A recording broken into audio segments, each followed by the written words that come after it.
దైవ జనాంగానికి నా హృదయపూర్వక వందనాలు. నా సాక్ష్యం ఏమంటే, నాకు తెలిసిన ఒక పాస్టర్ గారు ఇమానియల్ గారు అని ఉంటారు. ఆయనకి ఆరోగ్యం బాగలేదని నాకు తెలుసు. కొన్ని సంవత్సరాల నుంచి ఆయన ఆరోగ్యంతో బాధపడుతున్నా దేవుడు పరిచర్యలో గొప్పగా వాడబడుతున్నారు. ఒక రోజు ఏమైందంటే, ఆయనకి కాళ్ళు చేతులు పని చేయలేదంట. అది మా సిస్టర్ చెప్పారు. అంటే మా చర్చికే వస్తారు ఒక సహోదరి. ఆ సహోదరి నేను పనిలో ఉండగానే తను చెప్పింది ఫోన్ చేసి, ఈ పాస్టర్ గారి గురించి ప్రేయర్ రిక్వెస్ట్ పెట్టమని గ్రూప్లో పెట్టాను. అలాగే మమ్మల్ని కూడా ప్రార్థన చేయమంది. అలాగే మేము ప్రతిరోజు ఉదయకాలంలో ప్రార్థన చేసేవాళ్ళం మా పాస్టర్ గారి గురించి. ఆయన 2 సంఘాలకి పరిచర్య చేస్తారు. అవి చాలా దూరమైనా సరే ఎంతో ప్రయాసకాలంతో చాలా యథార్థంగా చేస్తారనమాట ఆ పాస్టర్ గారు ఇమానియల్ గారు. ఆ పాస్టర్ గారు చేస్తున్న పరిచర్యను ఒకసారి జ్ఞాపకం చేసుకోదేవా అని మేము ప్రార్థన చేసేవాళ్ళం. ఎప్పుడైతే పేతురు కోసం వాళ్ళ సంఘము చాలా అత్యాసక్తితో ప్రార్థించినప్పుడు విడిపించారని వాక్యం సెలవిస్తుంది కదా, అదే ఎత్తి పట్టుకొని మేము ప్రార్థించేవాళ్ళం.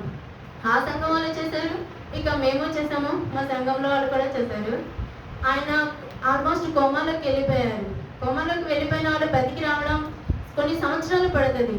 కానీ ఒక్క రోజులోనే దేవుడు ఆయనకి మెలకువనిచ్చారు. అంతేకాకుండా మాట కూడా రాని ఆయనకి ఆహారం తినడానికి సహాయం చేశారు. ఈ మధ్యలో కోలుకునే రీతిలో 1 వీక్ బ్యాక్ ఏమైందంటే ఆయనకి మళ్ళీ పక్షవాతం వచ్చింది. ఆ పక్షవాతం వచ్చిన వాళ్ళకి కాళ్ళు చేతులు వంగలు పోతాయి కదా.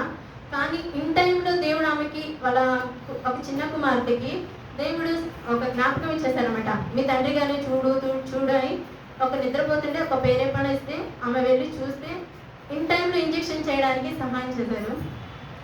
ఆ పాస్టర్ గారికి ఏమీ కాలేదు, కానీ ఆయన సజీవ లెక్కలో నిలబెట్టారు. ఇంకా ఆయన పరిచయంలో గొప్పగా వాడబడాలని కోరుకుంటూ నేను చిన్న ప్రార్థన చేయమని వేడుకుంటున్నాను. అలాగే దేవుడు ఇంతగా వాడుకుంటున్న ప్రాణాన్ని సహితం రక్షించిన అంటే దేవుని సేవకులకి ఎప్పుడు తను తోడుగా ఉంటారని వాక్యం సెలవిచ్చినట్టు అప్పుడు మాకు అర్థమైంది.